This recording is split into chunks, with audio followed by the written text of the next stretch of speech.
I would say here's number one with a bullet, but I don't want Jim Carrey spoofing me on YouTube. Although, if that helps me get some more acclaim, that might actually be a positive thing.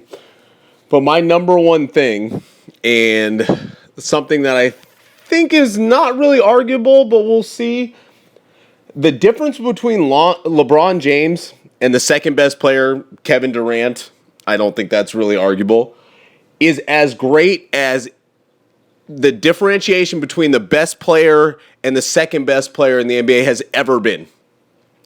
I think the only time that it's really comparable is MJ because of how great he was and that he had people that were really, really, really good in Charles Barkley. Kevin Durant's a Hall of Famer. Charles Barkley's a Hall of Famer.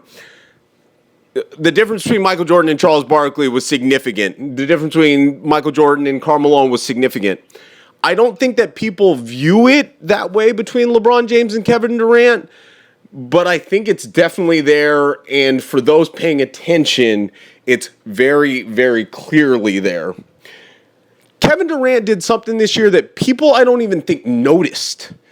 He averaged almost 30 points per game. He was only one of 4 guys ever to be part of the 50-40-90 club. Shout out to BS again, because the Big Book of Basketball is what put me on this.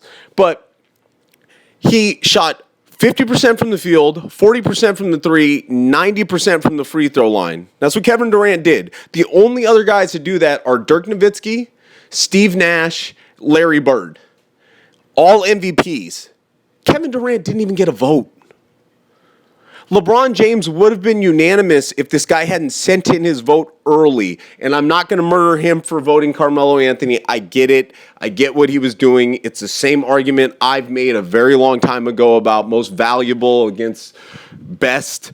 It's still stupid because if you watch LeBron James, you understand that this guy actually capitulates to what they're trying to do. If LeBron James wanted to average 40, 10, and 10, he could do that. He could go to Milwaukee. He could be Oscar Robertson. He could lose in the first round every single year. Not saying that that's what Oscar Robertson did, but I'm just saying, like, he could get his anytime he wants to. He doesn't care about that. LeBron James is amazing. And I know we all know this. We all get it, whatever. But I don't think that we understand truly what the differentiation between LeBron James and everybody else really is. LeBron James averaged only 26.8 points per game this year. It was the third lowest of his career.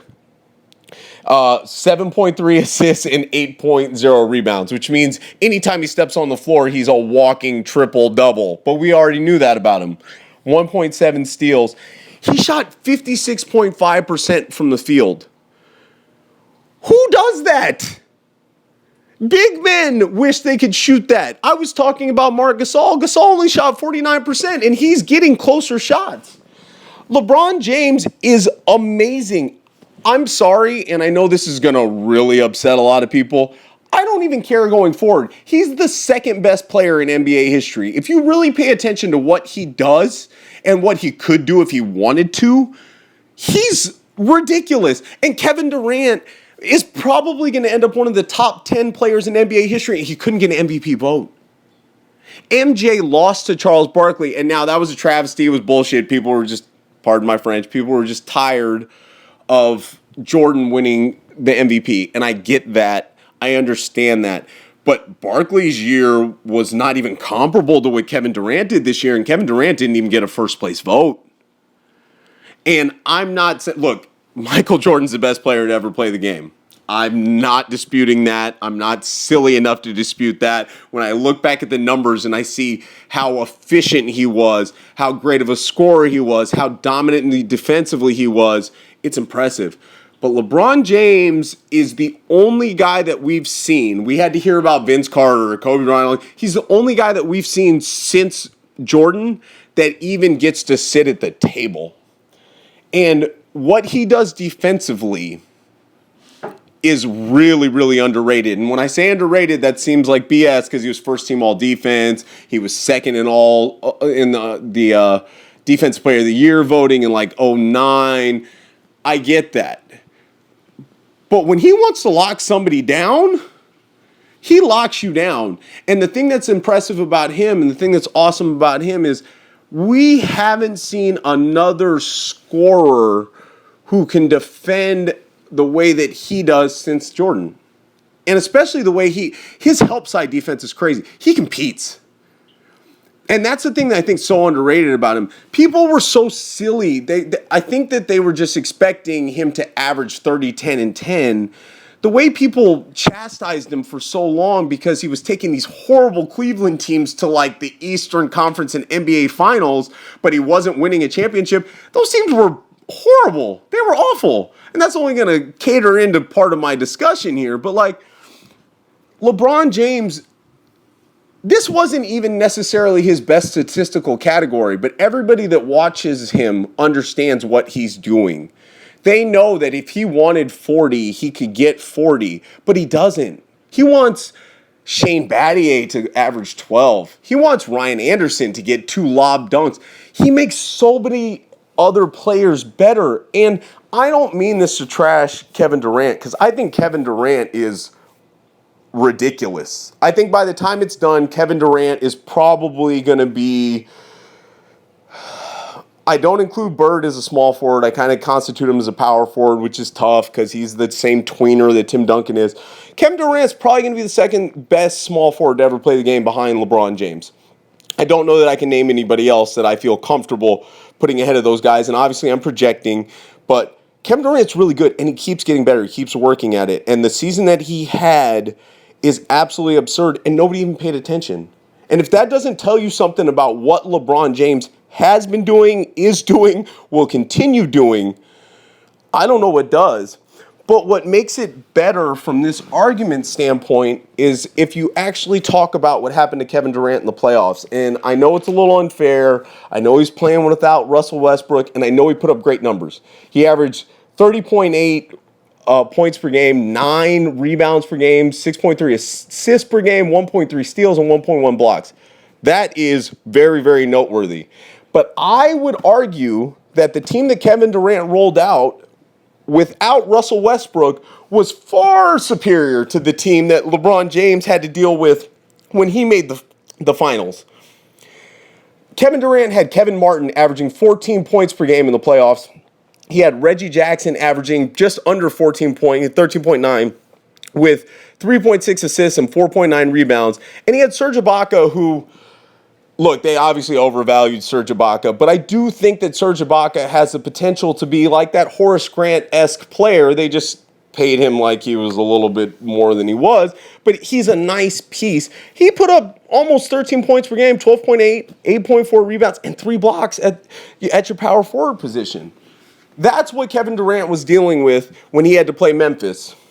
When LeBron James plowed through the Eastern Conference, including the Detroit Pistons at their best, a team that continually competed for championships, his numbers were a little less. He put up 25.1 points per game, only 8.1 rebounds per game. He had 8 assists per game and 1.7 steals per game, and he only 0.5 blocks per game. So he has less blocks than Durant does. Durant's a little bit better as far as blocks go, but that speaks to what I was talking about earlier, in that Durant tends to get more blocks being a help side defender because he's not the primary on-ball defender, whereas LeBron James locks down whoever he needs to at whatever moment. If Mike Conley's bringing the ball down in the finals and there's one shot left, chances are LeBron James might be on that guy.